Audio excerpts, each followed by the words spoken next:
أشهد أن أبا بكر وعمر أشهد أن أبا بكر وعمر وعثمان وعثمان وعائشة وحفصة في النار.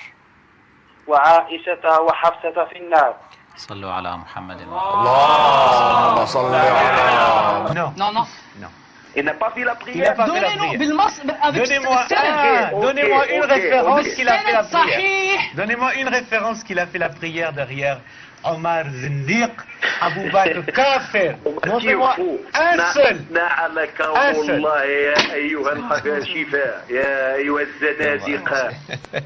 Wallahi. Par exemple, le prophète Mohammed sallallahu alayhi wa sallam, lorsqu'il s'est marié avec Aïcha, il s'est marié avec une diable. Lorsque le prophète Mohammed sallallahu alayhi wa sallam venait dans la cuisine, il venait à la maison, il demandait à Aïcha, est-ce qu'il y a quelque chose à manger? Elle dit non, il n'y a rien. Et elle était en train de manger des dattes. Mais Omar ibn Khattab, il n'avait ni de ilm, ni de amal, ni de iman, il n'avait rien. Il avait juste le hub de l'argent, du dunya. Alhamdulillah wa kafa, wa salatu wa salamu ala habib al-Mustafa. Nous avons évoqué le cas du wahhabisme et là nous allons parler du chiisme. Qu'est-ce que c'est que le chiisme? Le chiisme, c'est un cancer du nom de Abdullah ibn Saba, un juif yéménite, qui s'est greffé au monde de l'islam au temps du troisième calife Othman ibn Affan. Cancer qui a eu des métastases dans 3 grandes contrées islamiques. Autant Basra, Koufa et Bisra. Abdullah ibn Saba s'y est déplacé et a mené un travail d'endoctrinement bien ficelé sur la base de ceci. Dans la Bible, il nous est dit que Moïse a été remplacé à la tête du peuple d'Israël par Josué. En arabe, on dira Moussa et Yusha. Et donc Abdullah ibn Saba a fait croire aux gens que de la même façon dont Moïse avait laissé un testament comme quoi Yusha devait le remplacer, que le prophète Mohammed a laissé un testament comme quoi son cousin et gendre Ali ibn Abi Talib devait le remplacer à la tête de la communauté musulmane. Ce qui est absolument faux. Et donc, une fois qu'il a réussi à rassembler un certain nombre de personnes dans chacune de ces rencontres, il a levé une grande armée en direction de Médine pour aller demander à 3 grands compagnons, Ali, Talha et Zubayr, que chacun d'eux les accompagne dans leur stratagème pour destituer le calife en place, ce que ces 3 compagnons ont naturellement refusé et ils les ont chassés de Médine. Sur le chemin de retour, les gens de Misra ont intercepté un jeune venant de chez le calife Othman ibn Affan, en sa possession une lettre sur laquelle il était marqué à l'attention du gouverneur de Misra qu'il devait exécuter ces dissidents revenus de Médine. Automatiquement, ils sont retournés à Médine pour aller demander des explications au calife Othman ibn Affan. Et ce qui est bien un pur hasard, si on peut l'appeler comme ça, c'est qu'ils sont revenus avec les gens de Koufa et les gens de Basra qui étaient déjà partis auparavant. L'imam Ali leur a demandé tout de suite, pourquoi est-ce que vous êtes revenus? Et là, les gens de Misra de répondre, nous sommes revenus parce que sur le chemin de retour, nous avons intercepté ce jeune avec cette lettre. Il a pris connaissance de la lettre, et tout de suite, il a demandé aux gens de Basra et Koufa, et vous, pour quelle raison êtes-vous revenus? Ils lui ont dit que nous sommes revenus pour soutenir nos frères suite à ce malheur qui leur est tombé dessus. Il leur a dit, mais comment saviez-vous qu'ils avaient intercepté ce jeune avec cette lettre en sa possession? Et là, naturellement, ils ont bugué parce qu'ils n'avaient pas prévu de répondre à cette question. La seule chose qu'ils ont pu lui répliquer, c'est que pense de nous ce que tu veux. En tout cas, nous sommes là pour soutenir nos frères dans cette épreuve. Et l'imam Ali a juré par Allah que ceci est un plan qui a été préparé à Médine avant qu'ils n'en sortent pour retourner chez eux. Ils se sont dirigés vers le calife Othman pour lui demander des explications. Ils l'ont fait jurer en public et il l'a fait qu'il n'était pas auteur de cette lettre, qu'il n'a jamais ordonné ces exécutions. Il est dit également que dans cette lettre, c'était l'écriture de Marwan ibn al-Hakam, un cousin du calife Othman ibn Affan. Et suite à cela, ils lui ont demandé de leur livrer son cousin Marwan, ce qu'il a naturellement refusé, parce qu'il a très bien compris, lui, le calife Othman ibn Affan, que s'il avait accédé à cette demande, la 3e demande, ce serait qu'il se dissocie de son califat. Chose qu'il ne devait jamais faire parce que le prophète lui avait interdit cela, auparavant. Et donc, ils ont insisté, ils ont fait un embargo autour du calife Othman et ils l'ont assassiné. La preuve qu'ils étaient revenus avec une volonté ferme d'en découdre avec lui, c'est qu'ils lui ont dit que 2 propositions s'offraient à lui. Soit il ment, lui le calife, soit il dit la vérité. S'il ment, c'est qu'il dit qu'il a demandé leur exécution et il ment en disant qu'il ne l'a pas fait. C'est que là, il ne peut plus continuer à être leur calife. D'accord? ou alors il dit la vérité, c'est qu'il n'est pas au courant de cette lettre, mais que là encore pire, il ne peut plus continuer à être calife parce que ça dit que dans son entourage, il peut s'y passer des choses dont il n'est pas au courant et des choses qu'il ne maîtrise pas. Donc, il n'est plus digne d'être calife des musulmans. Vous voyez que donc, il n'y avait que deux issues. Et dans chacune des deux, il lui demandait de quitter son poste de calife. Une fois qu'ils l'ont assassiné, ça a donc créé un boucan monstre dans la Médine. Ali ibn Abi Talib a été nommé précipitamment calife. Les gens lui ont lui ont fait allégeance. Sauf un cousin du calife Othman ibn Affan, du nom de Muawiyah ibn Abi Sufyan. Lui n'a pas accepté de faire allégeance parce qu'il a dit qu'il refusait de faire allégeance tant que le meurtre de son cousin, le calife Othman, n'aura pas été éclairci, n'aura pas été résolu. Et ceci, ce n'est pas basé sur la passion, mais c'est un verset du Coran qui lui en donne le droit. Ce verset du Coran, c'est dans la sourate 17, verset numéro 33. Allah le Très-Haut a dit dans ce verset, وَمَنْ قُتِلَ مَظْلُومًا فَقَدْ جَعَلْنَا لِوَلِيِّهِ سُلْطَانًا. Quiconque a été tué injustement, nous avons donné pouvoir à son parent proche pour réclamer son sang, pour réclamer justice. Ce que Muawiyah a fait valoir. Et ce qui a mené à une mésentente entre lui et Ali, jusqu'à ce que deux armées ont fait face entre l'imam Ali et Muawiyah ibn Abi Sufyan. Ce qu'on a appelé la bataille de Siffin. Au moment de faire face, Muawiyah a levé un drapeau de paix. Donc, ce qui a calmé un peu les ardeurs, et ils ont envoyé des émissaires pour discuter dans l'un et l'autre des deux camps. Au point de trouver une entente, où il ne restait que à poser la signature dessus, c'était sans compter sur le cancer Abdullah ibn Saba. Donc là, nous sommes dans le livre Firaq al-Shi'a d'un savant chiite qui s'appelle An-Nubarti. Donc là, nous sommes dans le chapitre où il explique la divergence qui a existé entre les partisans de l'imam Ali après son assassinat. Et il les appelle comment? As-Saba'iyya. Ils sont là. Donc il dit que suite à l'assassinat de l'imam Ali, que ses partisans se sont divisés en 3 sectes.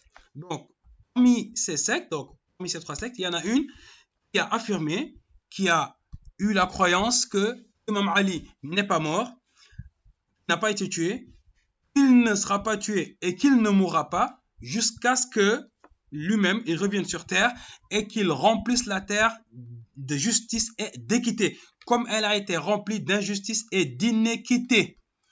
Et il dit que cette secte a été la première à avoir propagé par fanatisme cette pensée-là, cette philosophie, cette croyance. Et eux, al-firqatu tusamma as-saba'iyya, c'est la secte qui s'appelle comment? As-Saba'iyya. Qui sont les Saba'iyya? Il nous dit Ashabu Abdullah ibn Saba. Donc ce sont les compagnons d'Abdullah ibn Saba. Il dit وَكَانَ مِمَّنْ أَظْهَرَ الطَّعَنَ عَلَى أَبِي بَكْرٍ وَعُمَرٍ وَعُثْمَانٍ وَالصَّحَابَةِ. Il dit que Abdullah ibn Saba, c'est lui qui a été celui qui a manifesté, qui a propagé, qui a divulgué, qui a fait le, entre guillemets, le buzz, qui a été la source de l'insulte à l'encontre de qui? De Abu Bakr, de Omar, de Uthman et des Sahaba, des compagnons en général. Si vous dites à eux, quel est votre guide? Il va dire, c'est Omar al-Farouq. La'natullah alayhi. Et si vous demandez à une de leurs sœurs, c'est Aïcha. C'est ce qu'ils vont vous dire, oui. Parce que Aïcha leur a montré le chemin. Parce que Aïcha leur a montré le chemin. Elle était montée sur une monture, une femme. Une femme montée sur la monture. Subhanallah, subhanallah. La honte, la honte. Elle a le pire que la femme de Lut et de Nuh et de Noé. Les épouses de Lut et de Noé, c'était la honte des prophètes. Et Aïcha n'était pas loin de ça. Au même rang, et même pire. Et même pire. Parce qu'elle a enseigné comment faire du terrorisme. Avec Omar, qui se dit, ou Abu Bakr, qui est encore le plus méchant par rapport à Omar. Ou Abu Bakr était plus méchant. Mais on parle plus de Omar parce qu'Omar faisait plus en public de la mécréance. Mais parlez-nous par le téléphone, je vous en prie. Alors je vais vous dire. Rasulullah alayhi salatu salam. Sallallahu alayhi wa sallam. Rasulullah alayhi salatu salam. وعلى آله وصحبه أجمعين منهم عمر أبو بكر وعلي وعثمان بن عفان رضي الله عنهم. لا لا لا لا لا لا لا ماكو رضي الله عنه. لا لا لا y a pas non non non non non. Vous êtes sur une chaîne chiite, ayez le respect de ne pas faire l'éloge de Omar. Par politesse, laissez votre interlocuteur parler. Et par politesse, ne faites pas l'éloge de Omar. Au lieu de vous acharner sur une femme. Donc, plus tard, il nous dit que avec cette pensée, parce qu'on a dit qu'Abdullah ibn Saba est d'origine juive, qu'avec cette pensée juive qu'il avait, ceux qui sont contre les chiites, et ça c'est Noubarti qui l'explique, il dit que ceux qui sont contre les chiites disent que, et c'est sur ceci qu'ils se fondent pour dire que l'origine du chiisme provient du judaïsme. Donc que la source du chiisme provient du judaïsme à cause d'Abdullah ibn Saba. Qui manipulait le dessous des cartes et qui pendant la nuit a envoyé des gens qui avaient auparavant infiltré les deux camps, donc des partisans de lui venant du camp d'Ali pour aller assassiner des gens dans le camp de Muawiyah et des partisans de Ibn Saba du camp de Muawiyah pour aller assassiner des gens d'Ali. Ce qui a provoqué, vous vous doutez bien, la bataille a pris feu. Bon, une fois ceci, la discorde a été établie entre Muawiyah et Ali ibn Abi Talib. D'accord? Jusqu'à l'assassinat du calife Ali, ils ne se sont pas réconciliés, ils ne se sont pas réunifiés. Et de là, les chiites ont nourri une détestation profonde, une haine absolue envers les trois premiers califes et envers ce compagnon Muawiyah et les deux filles des deux califes, Abu Bakr et Omar, Aïcha et Hafsa. Donc, les chiites, je disais, il fait partie de leur croyance et même de leur attestation de foi, c'est d'insulter les compagnons et d'attester qu'ils sont en enfer. أشهد أن أبا بكر وعمر أشهد أن أبا بكر وعمر وعثمان وعائشة وحفصة في النار. في النار. صلوا على محمد. اللهم صل على Abu Bakr, Omar et Othman. Il fait partie également de la croyance des chiites, ce qu'on appelle le mariage temporaire, az-zawajul mut'a. C'est qu'aujourd'hui je vois une fille qui me plaît, je lui dis écoute, j'ai envie de toi, je veux qu'on se marie. Aujourd'hui nous sommes par exemple mardi jusqu'à jeudi. On aura assouvi nos besoins et là je te libère. Voici le type de mariage en lequel ils croient. Ça fait partie de leur croyance et de leur fondement. Il fait également partie de la croyance des chiites que le Coran actuel que nous avons entre les mains est falsifié. Ce que les orientalistes n'ont pas manqué de choper tout de suite pour pointer du doigt le Coran qui serait falsifié, ce qui est absolument faux. Donc vous voyez qu'en fait ça dit qu'ils ont des croyances qui même en dehors du monde islamique donnent du grain à moudre à des gens qui nous observent de l'extérieur.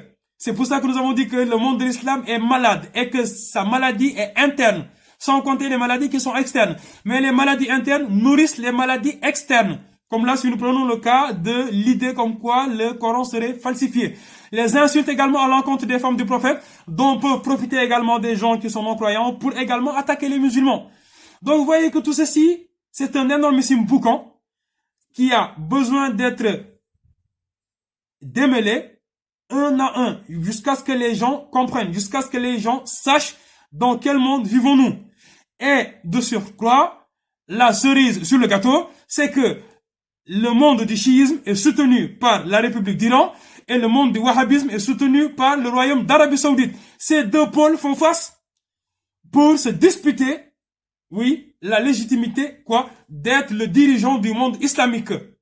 Sans compter toutes les ramifications qu'il y a autour du chiisme et du wahhabisme. Donc, vous voyez qu'il est important que les musulmans prennent conscience, qu'ils comprennent le monde dans lequel ils vivent. Nous sommes à l'ère de la mondialisation, nous sommes à l'ère de la nouvelle technologie. Normalement, nous devons nous ouvrir au monde, mais nous sommes arrivés à un point où c'est le monde qui s'est ouvert à nous. D'accord? Ce qui veut dire qu'une personne peut être chez elle, avec un simple téléphone et une connexion Internet, j'ai accès à ce qui se passe dans le monde. Et donc, si je n'ai pas une base solide en termes de croyances, je peux très vite être détourné, je peux très vite être embarqué dans de mauvaises croyances, dans de fausses croyances qui ne me mèneront à rien de positif. Ce qui veut dire que nous alertons et nous tapons sur la table pour marquer le coup, pour qu'une prise de conscience soit effective dans le monde de l'islam. Il est absolument important que les gens s'éveillent, comprennent donc les enjeux géopolitiques et religieux qui font face et qui ont des interconnexions. Tout comme l'Iran est le leader du monde chiite, l'Arabie saoudite est la plus influente des puissances sunnites, courant de l'islam majoritaire aussi en Égypte, en Jordanie, aux Émirats, au Yémen, en Syrie et au Qatar. En tant qu'allié arabe le plus proche des États-Unis au Moyen-Orient, l'Arabie saoudite a bénéficié d'une aide militaire américaine massive et a longtemps influencé la politique étrangère américaine. Mais l'accord sur le nucléaire iranien a changé la donne en 2015. Les Saoudiens craignent à présent que le dégel des avoirs iraniens, qui se montent à plusieurs dizaines de milliards de dollars, servent à soutenir des groupes rebelles chiites dans la région pour déstabiliser les gouvernements sunnites, de même qu'à acheter des armes pour soutenir les velléités expansionnistes des chiites. L'Iran a déjà donné son soutien militaire aux milices chiites en Irak, au président syrien Bachar el-Assad et aux rebelles houthis au Yémen. Le Yémen qui est devenu le théâtre d'une guerre par procuration entre Téhéran et Riyad, et le royaume saoudien est à la tête d'une coalition qui a pour objectif de vaincre les rebelles chiites houthis qui menacent le régime sunnite. Enfin, en Syrie, les Saoudiens sont aussi accusés de soutenir financièrement en secret les djihadistes d'État islamique. L'Ukraine et la Russie. Alors l'Iran, qui pourrait se porter au secours de l'armée russe, en tout cas si l'on en croit les Américains, le pays pourrait livrer des centaines de drones à la Russie, et ce dans un délai très court. Écoutez l'un des porte-parole de la Maison-Blanche. Nos informations indiquent que le gouvernement iranien se prépare à fournir à la Russie jusqu'à plusieurs centaines de drones, dont des appareils de combat, dans un délai très court. Ces informations indiquent aussi que l'Iran se prépare à former les forces russes à l'utilisation de ces drones, et les premières séances de formation débuteront début juillet. Vincent, je vous disiez tout à l'heure quelque chose de très intéressant. Vous disiez qu'il faut peut-être voir un rapport entre ce geste de bonne volonté iranien envers les Russes, disons, et la visite de Joe Biden en Arabie Saoudite. Tout est lié, hein, sans sombrer dans les fantasmes complotistes. L'Iran a un objectif prioritaire, être traité avec les égards dus à une superpuissance régionale, voire mondiale. Elle a une priorité qui est le nucléaire. Alors officiellement, le nucléaire civil, mais avec sans doute un calcul plus ou moins caché, d'avoir au moins la possibilité de ce qu'on appelle un pays du seuil, c'est-à-dire un pays qui dispose de suffisamment d'éléments pour, à l'instant T et le moment venu, assembler ce qui va faire une charge atomique de nature militaire. Et puis, il y a un troisième facteur qui joue, et c'est là où Biden survient, c'est la rivalité régionale en termes de magistère musulman avec l'Arabie saoudite, et notamment le front yéménite, où vous avez l'Arabie saoudite qui mène une coalition, d'ailleurs en vain depuis des années, et Téhéran qui aide donc les rebelles houthis